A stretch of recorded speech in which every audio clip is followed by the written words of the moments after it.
Vous comprenez pas? Vous avez pourtant compris bien des choses justement, mais vous n'arrivez pas à vous sortir de la souffrance. Eh ben, cette vidéo, elle est faite pour vous. Je vais essayer de vous expliquer, en tout cas, ma vision des choses là-dessus. Pourquoi est-ce qu'on continue à souffrir malgré la compréhension des traumas, malgré avoir fait un gros travail sur soi? Pourquoi est-ce qu'on continue à souffrir quand même? Alors, je vous demande un peu d'indulgence parce que c'est ma première longue vidéo. Donc, j'espère que je vais être performante, mais peut-être que je vais m'appuyer un petit peu sur mes notes que j'ai à l'écran là. Donc, voilà, essayez de ne pas m'en tenir rigueur. Donc, je vais vous détailler un petit peu ce qu'il va y avoir dans la vidéo. Donc, je vais commencer par vous parler un petit peu du fonctionnement des émotions. J'en ai parlé un petit peu dans ma vidéo qui s'appelle Sensibilité et instinct. Donc, j'avais fait une première approche, une analogie avec le chien. Donc, on va revenir là-dessus. Et puis après, on abordera donc les traumatismes. Qu'est-ce qui se passe pour vous quand vous êtes face à un traumatisme? Ensuite, j'essaierai d'expliquer pourquoi, même si vous avez compris ce traumatisme, même si vous avez compris ce qui vous est arrivé, vous continuez à ressentir des choses inconfortables. Voilà. Et je vais vous expliquer ça. Donc, ce que vous oubliez de faire, en fait. Je vais vous expliquer un petit peu l'étape oubliée dans votre parcours. Voilà. Et puis, après, on verra les solutions. On verra ce qu'on peut mettre en place, ce qu'on peut faire pour avancer. Et puis, en quoi moi je peux vous aider, là, du coup. Et on fera une petite partie sur les hypersensibles, sur l'hypersensibilité, parce que y a quand même quelques nuances à connaître pour bien vivre son hypersensibilité. Voilà. Et comment est-ce qu'on réagit en cas de traumatisme, en fait. Et pourquoi. Voilà, donc je vais essayer de faire le tour de tout ça, de toute cette question dans cette vidéo, donc ça risque d'être un petit peu long. Je sais pas, je me lance, on verra. Voilà, on y va. Donc, première partie, le fonctionnement des émotions. En fait, comme je le disais donc, dans ma vidéo sur l'instinct, on a tous un chien à l'intérieur de nous. Le chien, vous savez, c'est le meilleur ami de l'homme. Ben, on a tous notre propre chien. Et son rôle à ce chien, c'est garder le foyer en sécurité, en fait. Il a vraiment, lui, sa vocation, c'est la sécurité, protéger mon foyer. Donc, ce chien-là, il fonctionne comment? Comme un chien normal, voilà, il va détecter donc les dangers, il va les ressentir. Il a senti le danger, on dit souvent. Donc, il ressent les dangers et puis il vous alerte en fait sur le danger. Donc, il ressent via sa sensibilité et il alerte avec des émotions. Donc, il envoie des émotions, il envoie des signaux d'alerte, il envoie des émotions. Des aboiements, en fait, pour le chien. On verra aussi qu'il y a des différences hommes-femmes là-dessus. J'en reparlerai un petit peu plus tard. Donc le chien, il vous alerte. Voilà. Il vous alerte aussi en fonction du danger qu'il perçoit. Donc c'est la sensibilité, il perçoit. Donc il faut savoir qu'il a une mémoire corporelle en fait, votre chien. Il a une mémoire corporelle des événements et des personnes. Donc, par exemple, vous avez un événement réjouissant, voilà, il va assimiler cet événement à de la joie. Voilà. Donc, et pareil pour les traumatismes en fait. Il va assimiler donc certaines situations à un danger. Voilà. Donc c'est en ça que c'est un danger perçu et que c'est propre à chacun. Voilà. C'est selon en fait notre vécu, notre expérience émotionnelle. Voilà. Donc qu'est-ce qui se passe en cas de traumatisme? En cas de traumatisme, je vais prendre un exemple, ce sera plus parlant pour un chien. Voilà. Un traumatisme, ça pourrait être des cambriolages à répétition. Voilà. Hein. Cambriolage à répétition, il y a un traumatisme. Et votre alarme, en fait, votre chien, votre alarme, elle devient vraiment ultra sensible. Elle devient ultra sensible à la proximité, en fait. Hein. Elle assimile la proximité au danger. Et donc, elle se dit, toute approche est suspecte. Voilà. En gros, c'est ça. Donc, elle se déclenche tout le temps, en fait. Même quand il n'y a pas de danger. Mais elle part du bonne intention. Hein. Je vous rappelle que son rôle à cette alarme, c'est vous protéger. C'est votre meilleur ami.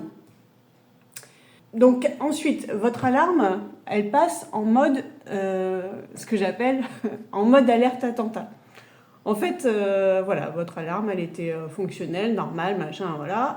Vous avez des traumas, et là, l'alarme, elle passe automatiquement, hein, c'est naturel, elle passe automatiquement en alerte attentat, en hypervigilance. Les émotions que vous avez ressenties suite à ces traumatismes, suite au cambriolage à répétition, donc vous avez une forte dose de peur hein, en vous, vous avez assimilé ces émotions-là, c'est ancré en vous. Vous les avez bien ressenti ces émotions-là. Elles ne sont pas parties de votre corps en fait. Elles sont toujours là, elles sont toujours en vous. C'est pas parce que vous les avez intellectualisées, vous avez compris, vous avez analysé qu'elles ont disparu. Non, elles n'ont pas disparu, les émotions. Elles sont toujours dans votre corps, en fait. Comprendre avec sa tête, c'est différent d'effacer la mémoire corporelle, d'effacer vos émotions, en fait. Au niveau émotionnel, vous êtes toujours en mode alerte attentat. La seule solution que vous avez, et ce que vous oubliez de faire, en fait, dans votre parcours de développement personnel et voilà, et personnel, ce que vous oubliez de faire, l'étape que vous oubliez de faire, c'est de sortir les émotions. Le surplus d'émotions, le surplus que vous avez eu, il faut le sortir de votre corps. Ce que j'ai envie de prendre comme exemple, c'est les niveaux d'huile, en fait. Quand vous avez vos niveaux d'huile, moteur par exemple, vous avez un minimum, un maximum, voilà, et bien vos émotions, en fait, en cas de traumatisme, elles ont dépassé le maximum. Voilà, vous avez emmagasiné plein d'émotions et le niveau, il est au-delà, il est dans le rouge en fait. Et donc la seule solution que vous avez pour baisser votre niveau émotionnel, c'est de vidanger. D'enlever des émotions. Alors j'aime bien vidanger, ça me fait rire parce que en fait, vous commencez à me connaître, j'aime bien les jeux de mots. Vide, danger. Oh. Elle n'est pas belle celle-là. Donc il faut vide danger, votre corps. Le vider du danger. Voilà. Allez, on passe. Alors, j'aime bien cette expression aussi parce que ça me rappelle, c'est ce que je disais à ma fille en fait quand elle était petite. C'est ce que je me disais à moi-même, il faut qu'elle vidange, il faut faire la vidange, c'est la vidange émotionnelle. Voilà, je me disais ça en fait quand je la voyais mal et avec ses pensées, ses émotions, voilà, elle a vécu des bouleversements émotionnel. Bref, si ça vous intéresse, dites-le moi en commentaire et j'essaierai de faire une vidéo là-dessus. Voilà, sur les enfants, enfin une ou plusieurs vidéos d'ailleurs. Hein, voilà, si je vois qu'il y a un intérêt pour l'éducation des hypersensibles, je ne m'interdis pas de poursuivre là-dessus. Voilà. Bon, alors, on en revient à notre histoire. Donc, vidanger. Mais comment on vidange en fait, l'erreur aussi qu'on fait là, c'est qu'on pense que donc on va vidanger notre corps avec des pensées. C'est faux, ça marche pas comme ça. On traite le corps par le corps, en fait. C'est simple, hein, voilà. Votre corps, il crie. Il faut le soulager. Et on le soulage par des actions, par quelque chose qu'on fait aussi avec le corps. Donc c'est en ça que l'écriture en fait est thérapeutique, parce que l'écriture c'est un acte, c'est une action, ça vient du corps, il y a l'action d'écrire avec les mains. Et voilà, donc ça vient de vos pensées, c'est vrai, mais il y a un acte, il y a une action. Et c'est ça qui change tout en fait. C'est ça qui change tout, parce que vous libérez l'émotion en l'exprimant par un acte, vous la libérez de votre corps, vous la faites sortir de votre corps. Voilà. Alors maintenant, petite différence homme-femme. Les hommes et les femmes ne réagissent pas de la même façon face à la souffrance, face à un traumatisme. Donc les femmes vont plutôt avoir une période de crise d'angoisse, parce que la peur poussée à l'extrême chez les femmes, c'est des angoisses. La peur poussée à l'extrême pour les hommes, c'est la colère. Pourquoi? Explication. D'après vous, je ne sais pas si vous me voyez venir, mais en fait, les hommes ont plus de mal à lâcher prise. Ils veulent conserver le pouvoir, parce que c'est une question de virilité, hein, et donc ils refusent l'impuissance, hein, sujet tabou pour les hommes quand même. Donc ils refusent l'impuissance, et donc ils agissent, enfin, ils se défendent de la peur avec la colère, qui est une force, hein. C'est une force, hein. C'est une autorité, c'est une force, voilà. Donc ils cherchent à reprendre le contrôle avec la colère, voilà. Donc à ce sujet, sur la colère, j'avais envie de donner une solution, d'aller plus loin. Et donc j'ai rédigé une lettre à la colère, en fait, une lettre à ma colère. Donc je vous mets le petit modèle, je vous le mets en lien. Vous avez juste à cliquer dessus et vous avez donc le modèle d'une lettre que vous pouvez rédiger à la main. C'est important. Si vous êtes sujet à la colère et qu'elle est redondante chez vous et qu'elle revient tout le temps, vous pouvez vous appuyer sur mon modèle, vous pouvez l'écrire tel quel, vous pouvez vous appuyer dessus et puis le modifier.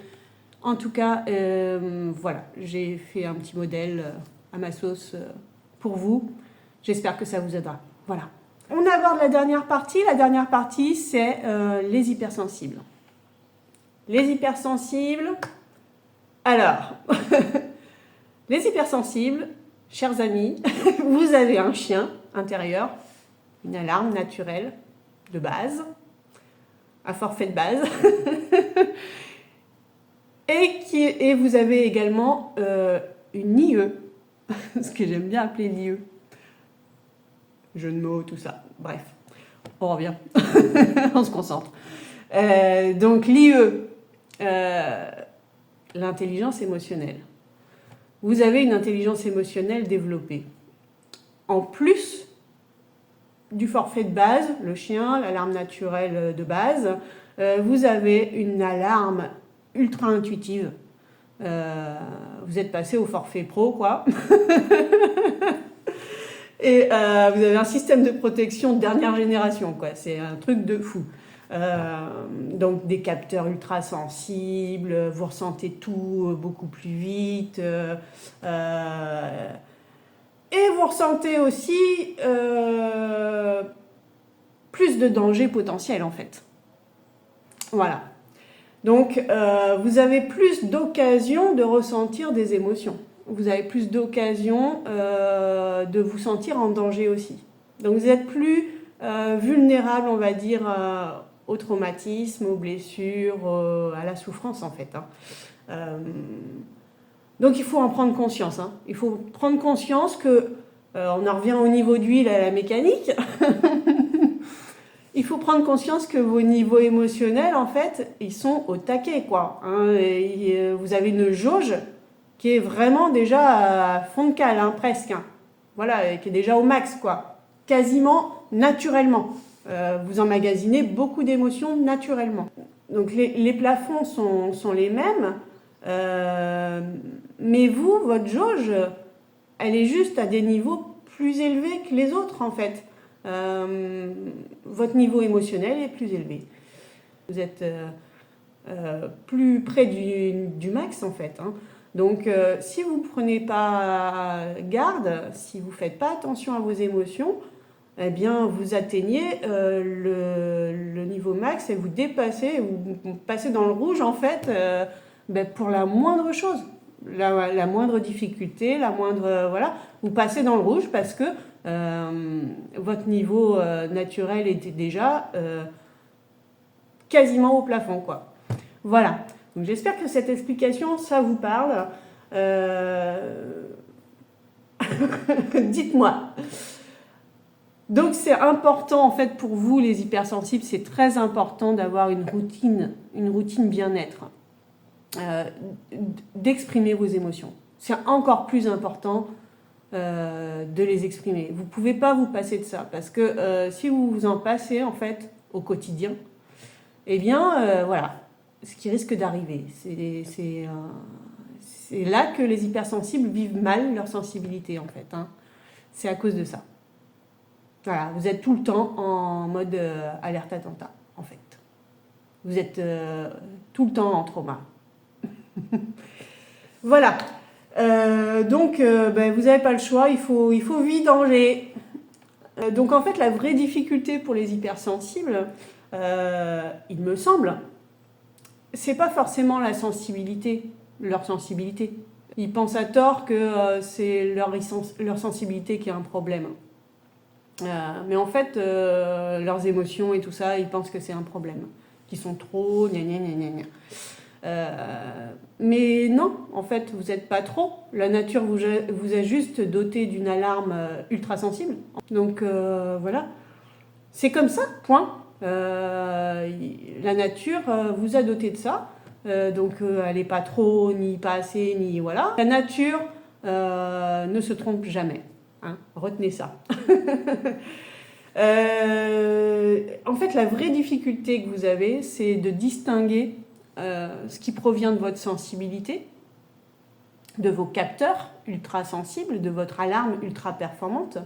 Qu'est-ce qui provient de là ou qu'est-ce qui provient de ma mémoire traumatique, de mes émotions non exprimées, de mes traumatismes non traités, de mon surplus émotionnel que je n'ai pas retiré. Voilà. J'y reviendrai dans une autre vidéo. Surtout si vous me dites en commentaire que ça vous intéresse. Voilà. Je vous laisse maintenant réfléchir à tout ça. Je pense qu'on est déjà bien complet. Vous retenez que le problème, en fait, ce n'est pas d'être trop sensible. Hein. Retenez que le problème, c'est au contraire d'ignorer cette sensibilité et de ne pas en prendre soin. Voilà. Je vous laisse là-dessus, je vous embrasse bien fort et je vous dis à très vite.